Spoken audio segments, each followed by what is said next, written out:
Hey everyone, good morning. Welcome to the Teach Better Today morning show where the Teach Better team gets to join you live every single morning, Monday through Friday at 7 a.m. Eastern. We have a very special guest with us, somebody that I'm sure is a very familiar face in our Teach Better family, and we have a lot in store, so stick with us. Go get that hot cup of coffee.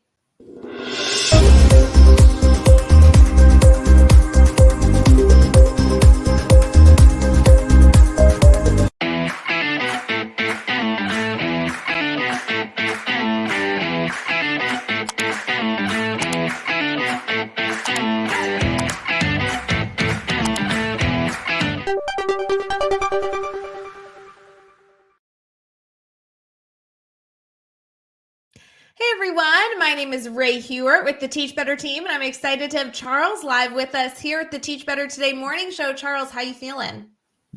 I'm doing well, Ray. Good morning. I hope that each and every one of you are off to an amazing start to your day.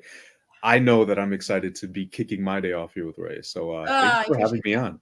Yeah, we're going to have so much fun. This is a great thing for our community to work into their morning routine. I know we've said that from the beginning since we launched this specific Today morning show back in August, but now that we're in the new year, we got to keep those good, routines going. It's February 20th. Don't lose out on those healthy routines. I appreciate those of you that are participating live with us in the comments as we stream on Facebook, YouTube, Twitter, Twitch, and LinkedIn.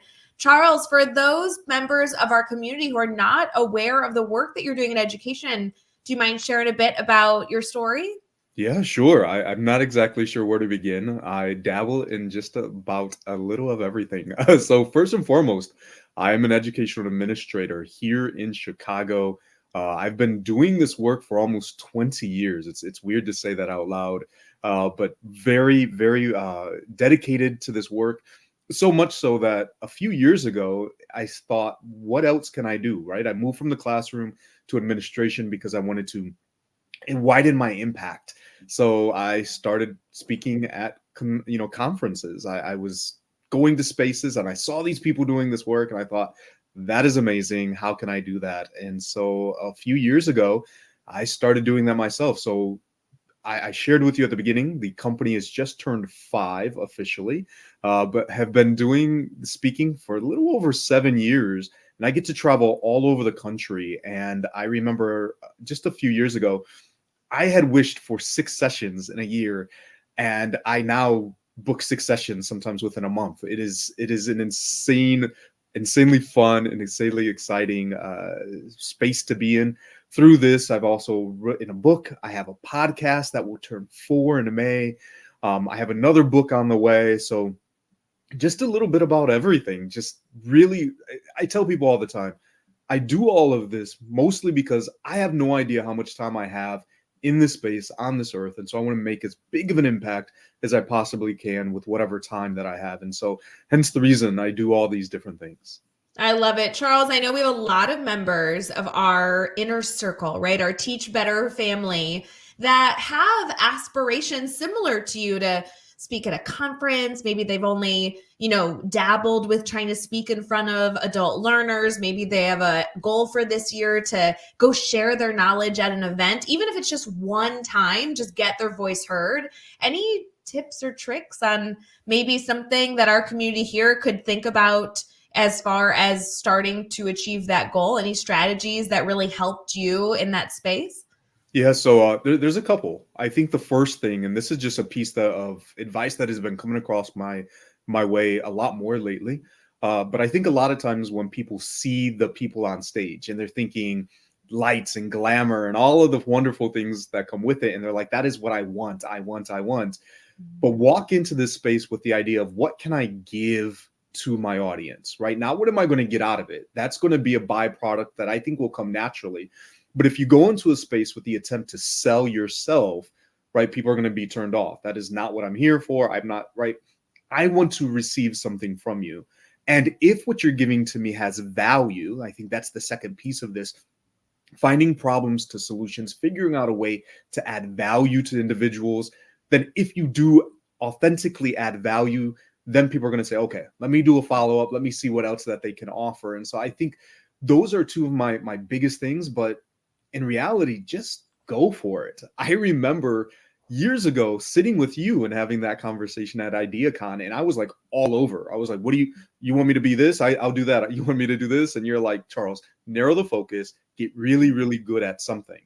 So I think that as your journey continues, figuring out what is it that you want to be known for, what is your actual strength, not something that you're okay doing, but something that you're really, really good, and focus there and figure out how can you add value to your audience. And before you know it, you're going to take off. That's exactly after that conversation, I narrowed our focus, and next thing I know, I'm all over the place. So thank you for that advice, and now I can share it with others. I'm so glad something I did helped in your journey, because I know you're supporting a lot of educators. If you're listening to this podcast this morning, I'd love to challenge you to have some good reflection, whether it be driving to work or even driving home from the long school day that we know is going to be wonderful before us. Think about what you could share. What value can you add to this field? Because just because you go and speak at a conference doesn't mean you have to go do this professionally. It doesn't mean you have to leave the classroom or go make dramatic moves. Right. We want you just to share your voice. Every single educator has something to share.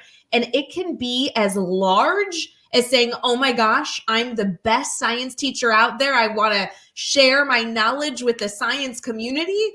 Or it can be as teeny tiny as, I really know how to spend the first 3 minutes of my class to make it effective. Like, it does not need to be an earth-shattering, massive challenge. It just needs to be something you enjoy. So, Charles, speaking of, narrowing your focus, what do you feel like you have leaned towards as far as something that you really enjoy sharing with other educators? Is it focus on leadership? Tell us a little about this. Yeah, no, absolutely. And so I want to echo something that you just said, because the words of my good friend Vernon Wright resonate with me right now. And he said that oftentimes those things that we think are just mundane, common, everyday, they make sense to us, it might be someone else's aha. So you have the responsibility of sharing that. So I love that you're like, it doesn't have to be earth shattering.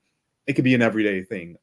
For me, right, I found leaning into this intersection of leadership because I've spent the last decade running schools. So this idea of leadership and a lot of equity work. And so I serve as an equity champion with the city of Chicago. I did some work under our previous mayor, as well as with the school system here, the Chicago public schools. So I'm an equity champion for them. And so just really doing a lot of that work and finding that intersectionality of how we as leaders can drive that equity work in our spaces. And more often lately, I have found that in that vein of equity work is really coming out as well as, trauma work, mental health work, especially as we work with our students. My own grandchild, yes, I know I have a grandchild. It may not look like it, but of my own grandchild, right, being on the autism spectrum. And so really hitting home, really diving in, really learning more. And so I have found myself in spaces doing a lot more of that work as well. And so I think, again, right, finding those places where you do the work, but also where your passion is calling you. I'm not sure, had it not been for my grandson, had I been moving into this other area of trauma and resilience and everything else. And so you really find what resonates with you. And so that's where I've spent most of my time lately. I think that's a beautiful note, that where you begin may not be where you end up, and being flexible with that. Maybe your first presentation at a local conference is on, a really, really great way to have students sharpen their pencil in their classroom. And then as you get feedback, you're allowed to adjust and be flexible. So I love seeing that educators are then able to lean into what their community, what their professional learning network is asking for. So really good to be flexible, start small, and really have that focus. Charles, we're going to keep this conversation going. I definitely want to make sure we get to the podcast as well. We'll be right back.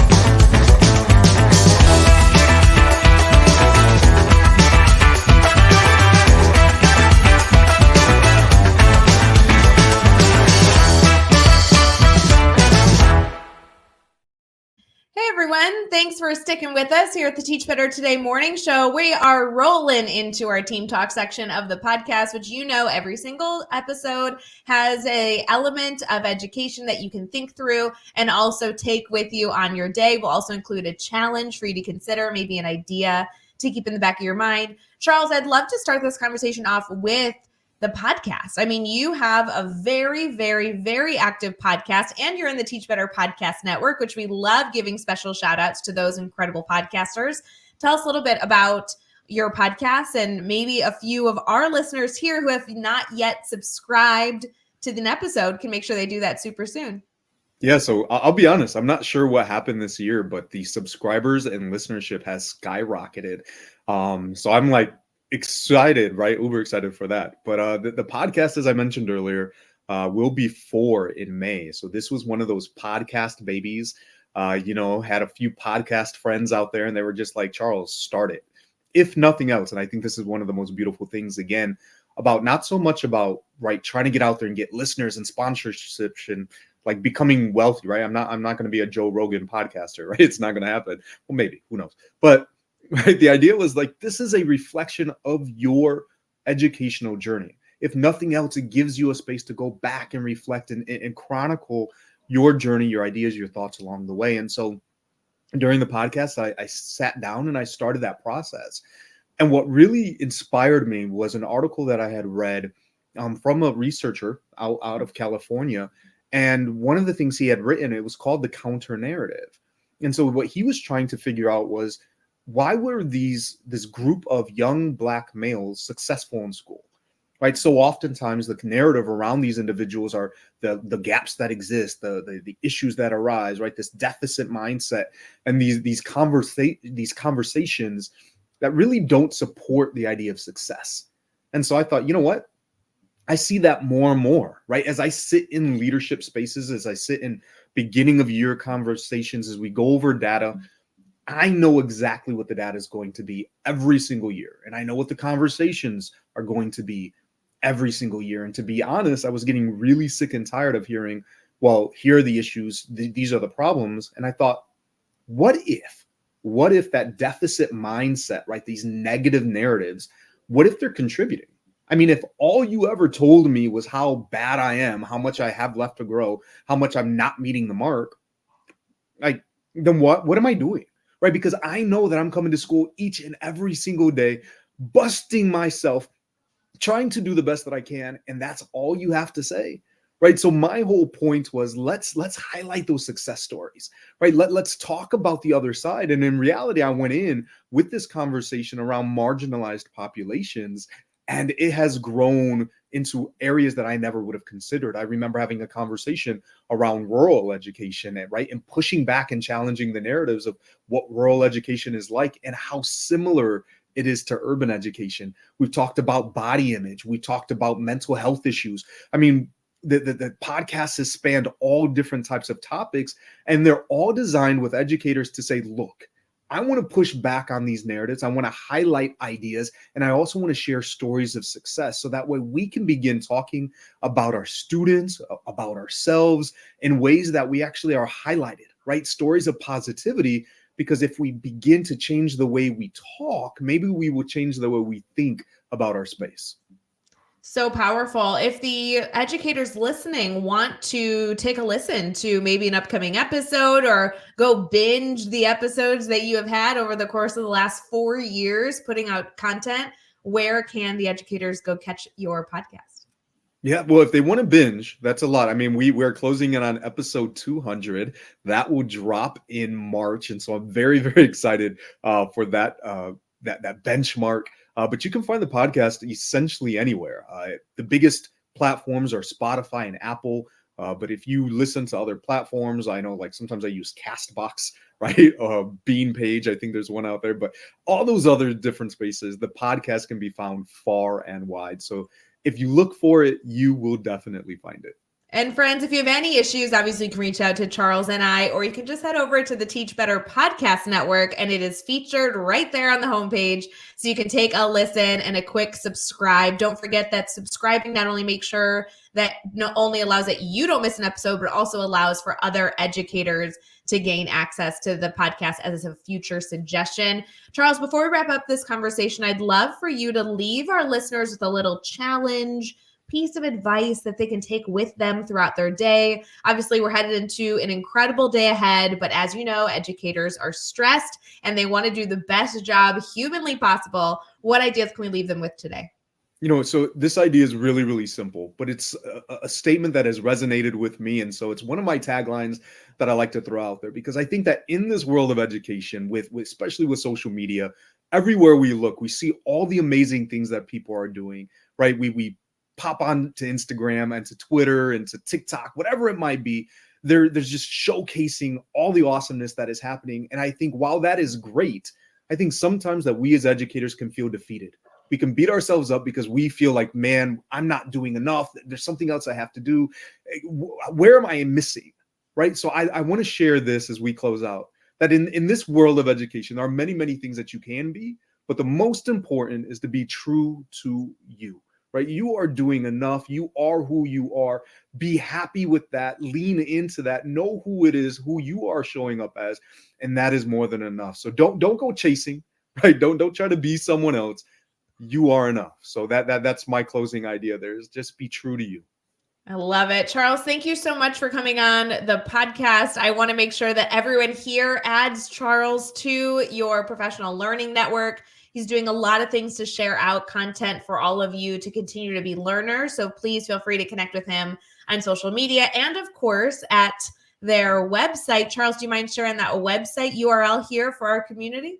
Absolutely. So you can find me across all social platforms. I have the tag there, but the website is simply cwconsultingservice.com, and that will link you to all of the different things that I'm doing. I would love to connect with you and know how I can support you on your journey. So fun. Everyone, we hope you have an amazing day ahead. And of course, if you need anything, if links you're trying to find are causing you any frustration, just reach out to anyone here on the Teach Better team. We'll make sure to be there for you to send you direct access to anything you're looking for. Charles, thanks again. And everyone else, we hope you have an amazing day.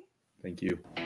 Hey, Teach Better community. Thank you so much for joining the Teach Better Today morning show every single weekday at 7 a.m. Eastern. We have so many resources for you outside of this live stream at teachbetter.com, including blogs, podcasts, and professional development that will bring our team to your school. Wherever you are listening from this morning, please make sure you are sharing and celebrating the incredible educators in this world. And hey, if you are listening over on a podcast to Teach Better Talk, we would love a 5-star review. The comments are always so entertaining. We'll see you tomorrow.